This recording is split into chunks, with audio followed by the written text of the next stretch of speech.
আসসালামু আলাইকুম, কেমন আছেন সবাই? লাইফ জেনারেশন নতুন একটি ভিডিওতে আপনাদের সকলকে স্বাগত জানাই। এখন দুপুর 12টা 12:30 বাজে। আর বলে রাখি, এটি কিন্তু বেশ কিছুদিন আগের ভিডিও। বেশ কিছুদিন আগে আমি এই ভিডিওটা শ্যুট করেছিলাম, তো সেটাই আজকে একটু জোড়া দিয়ে আপনাদের সাথে আমি শেয়ার করছি। তো আজকে কি হয়েছে জানেন, আমাদের বাসায় আজকে পানি নেই। পানির ট্যাপটা, আমাদের যে পানির মিটার ছিল সেটা আগের দিন কে যেন কোনো একটা চোর সেটা খুলে নিয়ে গেছে। তো আজকে আমাদের বাসায় পানি নেই, তো পানি ছাড়াই আজকে একটা পুরো গোটা একটা দিন আমাদের কাটাতে হবে। আর এদিকে আকাশে যা মেঘ করেছে, মনে হচ্ছে ঝমঝম করে এখনই বৃষ্টি নামবে। আর যেহেতু পানি নেই সেহেতু গোসলও হয়নি, তো আমরা এখন দুপুরে খাবারটা একটু খাচ্ছি। আজকে পানি নেই সেহেতু দুপুরে কিছু রান্নাও হয়নি, আলু সেদ্ধ আর এই যে ডাল আর এই যে ভাত।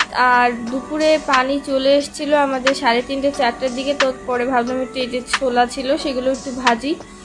আর ভাজার পরে এখন এই বিকেলের দিকে এখন এসছি আমরা একটু এই বাহিরের দিকে, কারণ এই বাহিরে বিকেলে ছাদে থাকলে সুন্দর আবহাওয়াটা দেখতেও খুব ভালো লাগে। আর আমাদের গাছে দাঁড়ান এই নয়নতারা ফুলটা আপনাদের দেখা একটু কাছ থেকেই দেখায়। এই দেখুন গোলাপি নয়নতারার মাঝে এই যে ম্যাজেন্টাটা কি সুন্দর লাগছে। আর এটা তো পুরোই ম্যাজেন্টা রং, আর ভেতরে একটু লাল আছে, দেখতে তো খুব ভালো লাগছে।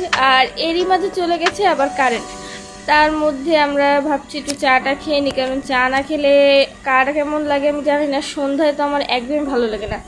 আর কারেন্ট যেহেতু নেই সেহেতু চলে এসছি আবার ছাদে, যে একটু বাইরে যদি বাতাস টাতাস হয়। বাট এখানে যে মশা, কিচ্ছু বলার নাই।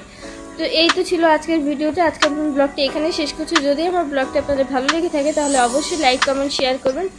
আমার যদি ভিডিওটি ভালো লেগে থাকে তাহলে আমার পেজটিকে ফলো করবেন। দেখা হবে পরের একটি ব্লগে। আল্লাহ হাফিজ।